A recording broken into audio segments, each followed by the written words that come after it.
Hello दोस्तों, हम आज आपके लिए साइंस से रिलेटेड प्रश्न लेकर आए हैं जो आपके विभिन्न एग्जामों में पूछे जाते हैं। तो चलिए शुरू करते हैं हम लोग साइंस के प्रश्न पढ़ना। चलिए, सबसे पहला प्रश्न है, ग्रहों की गति के नियम किसने प्रतिपादित किए थे? तो ग्रहों की गति के नियम केपलर ने प्रतिपादित किए थे। केपलर ने जो है ग्रहों की गति संबंधित 3 नियम दिए थे। ठीक है, कितने नियम दिए थे? 3 नियम दिए थे। दूसरा प्रश्न आता है, जल का अधिकतम घनत्व कितने डिग्री सेंटीग्रेड पर होता है? तो आपको पता होगा जल का जो अधिकतम घनत्व होता है 4 डिग्री सेंटीग्रेड पर होता है, 4 डिग्री सेंटीग्रेड पर। लेकिन 4 डिग्री सेंटीग्रेड कहीं ऑप्शन ही नहीं है। तो हम जानते हैं डिग्री सेंटीग्रेड से केल्विन में कन्वर्ट करने के लिए 273 को ऐड करना पड़ता है।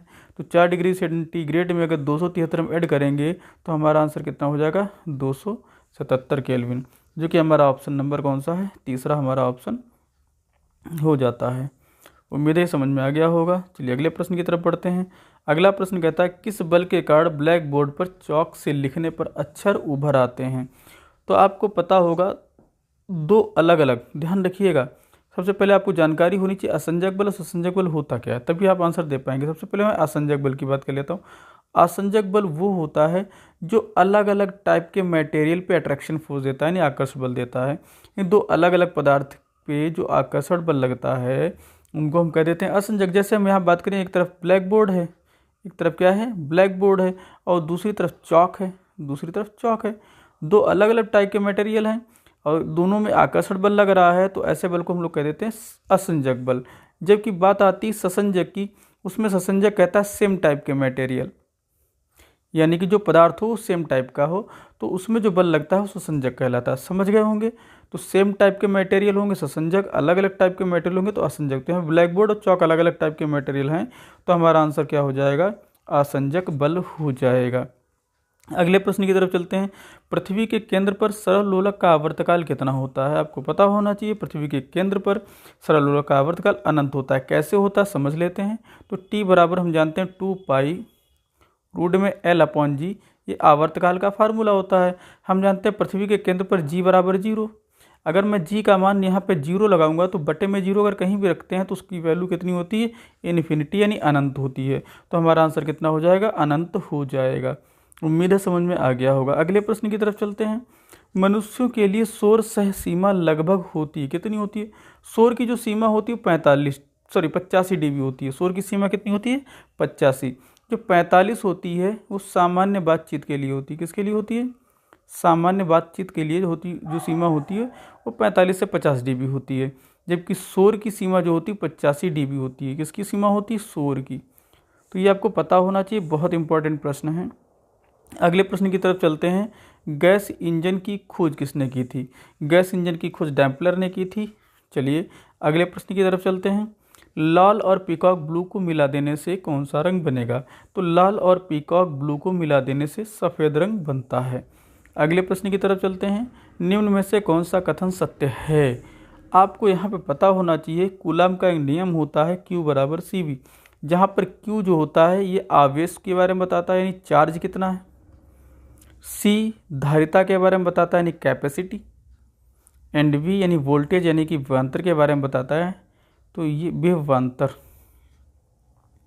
ठीक है, ये आपको पता होना चाहिए।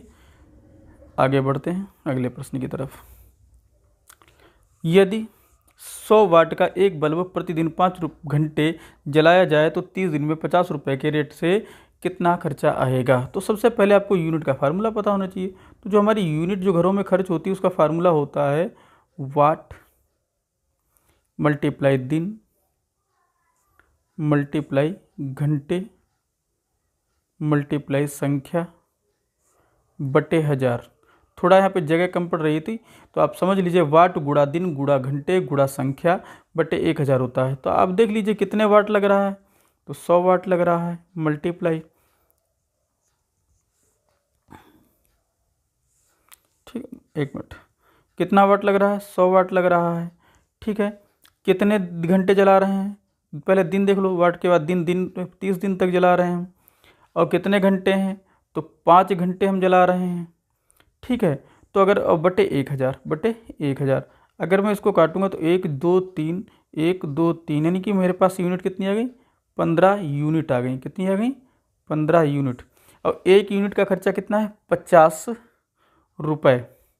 तो टोटल रुपए कितने लग जाएंगे, टोटल रुपए कितने लग जाएंगे, आप कहोगे सर 15 पच्चे 75 750 रुपये लगेंगे। तो हमारा आंसर 50 रुपये के हिसाब से 15 यूनिट का निकालेंगे तो 750 रुपये आना चाहिए। वैसे ये दशमलव नहीं होना चाहिए, आंसर हमारा 750 होना चाहिए। एक चीज़ और संख्या इसमें लिखिए, एक बल्ब है तो मल्टीप्लाई बाई 1 है, उससे कोई फ़र्क नहीं पड़ेगा, लेकिन आंसर गलत है। ठीक है, तो हमारा आंसर 750 आना चाहिए।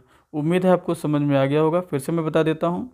सबसे पहले हम लिखते हैं वाट, वाट कितना है 100, दिन, दिन कितना है हमारा 30, घंटे, घंटे कितने हैं 5 घंटे रेगुलर, एंड संख्या कितनी 1/1000। तो जब मैं इसको सॉल्व कर पा रहा हूँगा तो 5 तियाँ 15 यूनिट आई और 1 यूनिट का चार्ज 50 रुपये है, तो टोटल खर्चा कितना आ जाएगा 750 रुपये आएगा, जो कि इसमें ऑप्शन में कहीं पे है नहीं, तो आप इसको करेक्ट कर लीजिएगा। चलिए आगे बढ़ते हैं। चुंबकीय क्षेत्र की इकाई क्या होती है? चुंबकीय क्षेत्र की जो इकाई होती है टेस्ला होती है, आपको पता होना चाहिए। चलिए अगले प्रश्न की। होल किस में होते हैं? आपसे ये पूछा गया है। होल आपको पता होना चाहिए अर्धचालकों में होते हैं। अर्धचालक 2 प्रकार के होते हैं, एक तो पी टाइप के अर्धचालक होते हैं, दूसरे एन टाइप अर्धचालक होते हैं। पी टाइप में होल ज़्यादा होते हैं, होल ज़्यादा होते हैं, जबकि एन टाइप में इलेक्ट्रॉन ज़्यादा होते हैं, जबकि एन टाइप वाले अर्धचालकों में इलेक्ट्रॉन ज़्यादा होते हैं। ठीक है, अगले प्रश्न की तरफ चलते हैं। सूर्य ग्रहण कब होता है? ये साइंस का भी प्रश्न बनता है और आपके ज्योग्राफी का भी प्रश्न बनता है। तो सूर्य ग्रहण कब होता है? जब चंद्रमा सूर्य और पृथ्वी के बीच में आ जाए। समझ में आया? जैसे मैं बात कर लूँ कि ये सूर्य है, इसकी मैं बात कर लूँ सूर्य है, और इधर हमारी ये पृथ्वी है, पृथ्वी है, ये मैं बात कर लूँ, और इसके बीच में चंद्रमा आ जाए। कौन आ जाए? चंद्रमा। तो ऐसी कंडीशन में हम कहते हैं कि सूर्य पर ग्रहण लग गया है। ठीक है, क्या कहते हैं? सूर्य पर ग्रहण लग गया है। तो आंसर क्या आ जाएगा? जब चंद्रमा सूर्य और पृथ्वी के बीच में आ जाता है। चंद्रमा सूर्य और पृथ्वी के बीच में आ जाता है। साबुन के बुलबुले किस कारण से रंगीन दिखाई देते हैं? तो व्यतिकरण के कारण साबुन के बुलबुले रंगीन दिखाई पड़ते हैं। किसके कारण? व्यतिकरण के कारण होते हैं। पृष्ठ तनाव, प्रकीर्णन और विवर्तन जब साइंस के चैप्टर में पढ़ाऊंगा वहाँ पे आपको ज़्यादा अच्छे से डिटेल में समझाऊंगा इसके बारे में। ठीक है, नेत्रदान में व्यक्ति आँख के किस भाग का दान करता है? तो कॉर्निया का दान करता है। किसका दान करता है? कॉर्निया का दान करता है। अगले प्रश्न में चलते हैं। घरों में दी जाने वाली जो सप्लाई होती है वो 5 से 15 एम्पियर की होती है। किसकी होती है? 5 से 15 एम्पियर की होती है। अगले क्वेश्चन की तरफ चलते हैं। आधुनिक रसायन विज्ञान के जनक कौन कहलाते हैं? हम जानते हैं एंटोनी लेवासियर को ही। कहीं कहीं लेवासियर लिखा होता है, कहीं लेवासियर लिखा होता है। आप समझदार हैं, लगा दीजिएगा आंसर। तो आधुनिक रसायन शास्त्र का जनक कौन है? एंटोनी लेवासियर। मेंडलीव के बारे में आप जानते हो, इन्होंने आवर्त सारणी बनाई थी। चलिए अगले प्रश्न की तरफ चलते हैं।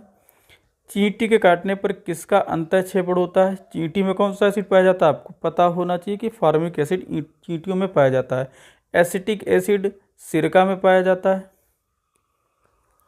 ठीक है, ऑक्जेलिक एसिड टमाटर में, टार्टरिक एसिड इमली में। चलिए अगले प्रश्न की तरफ बढ़ते हैं। अम्ल वर्षा का पीएच मान कितना होता है? अगर अम्ल वर्षा की जो पीएच वैल्यू है 5.5 से कम है तो हम कह सकते हैं वो वर्षा कौन सी कहलाएगी? अम्ल। अच्छा, एक चीज़ और है कि कैसे हम जानते हैं चीज़ें अम्ल हैं या क्षार हैं। हम जानते हैं 7, इसको कहते हैं न्यूट्रल। ठीक है, यानी उदासीन। 7 से अगर वैल्यू ज़्यादा है, 7 से वैल्यू ऊपर है, तो हम कह देते हैं वो सारे जो हैं वो तत्व जो होंगे क्षारीय होंगे। कैसे होंगे? क्षारीय होंगे। ठीक है, अगर 7 से नीचे वैल्यू है, जैसे 6, 5, 4, 3, 2, ठीक है, इस टाइप की वैल्यू उनके नीचे हैं, तो उनको कहते हैं वो वैल्यू अम्लीय वैल्यू है। कैसी वैल्यू है? अम्लीय। ठीक है, चलिए आगे की तरफ बढ़ते हैं। स्मॉग किसका संयोजन होता है? स्मॉग जो होता है धुआं और कोहरे का संयोजन होता है। ठीक है, आगे बढ़ते हैं। क्विकसिल्वर किसको कहते हैं? क्विकसिल्वर पारा को कहते हैं। आपको पता होना चाहिए, पारा क्विकसिल्वर कहलाता है। थोरियम का सबसे बड़ा भंडार कौन है? थोरियम एल्यूमिनियम का भंडार अपने भारत में ही है। ठीक है। घड़ियों में इस्तेमाल किया जाने वाला क्वार्ट्ज एक प्रकार का मिनरल होता है, खनिज होता है, जो SiO2 यानी सिलिका में पाया जाता है। SiO2 की फुल फॉर्म जो होती है उसे सिलिकेट ऑक्साइड कहा जाता है। ठीक है, तो इसको सिलिका भी बोल दिया जाता है इन शॉर्ट। ठीक है, चलिए अगले प्रश्न की तरफ बढ़ते हैं। पौधों के जीवन के लिए जो आवश्यक तत्व होते हैं उनकी संख्या कितनी होती है? तो आपको पता होना चाहिए, पौधों के आवश्यक तत्वों की संख्या 16 होती है। कितनी? 16 होती है। आप जानते हो फूड के लिए जो होता है वो फ्लोएम होता है। क्या होता है? फ्लोएम। जबकि लिए जल के लिए क्या होता है? आपको पता है जाइलम। नाम से याद रखिए। देखिए, फा से फूड, फा से फ्लोएम, जा से जल, जा से जाइलम। और 3 बहुत इंपॉर्टेंट तत्व होते हैं पौधों के लिए NPK, nitrogen, phosphorus and potassium. बहुत इंपॉर्टेंट होते हैं पौधों के लिए। आगे बढ़ते हैं। लाल मिर्च में जो लाल रंग होता है वो किस वजह से होता है? आपको पता होना चाहिए, कैप्सेंथिन की वजह से लाल रंग होता है, जबकि कैप्सेसिन की वजह से तीखापन आता है। क्या आता है? तीखापन आता है। और कैरोटीन में जो गाजर का रंग होता है कैरोटीन की वजह से होता है। आगे बढ़ते हैं। 2,4-D क्या है? 2,4-D एक खरपतवार नाशक है जो खरपतवार को, जो फसलों में खरपतवार लग जाती है उसको नाश करने के लिए, उसको ख़त्म करने के लिए यूज़ किया जाता है।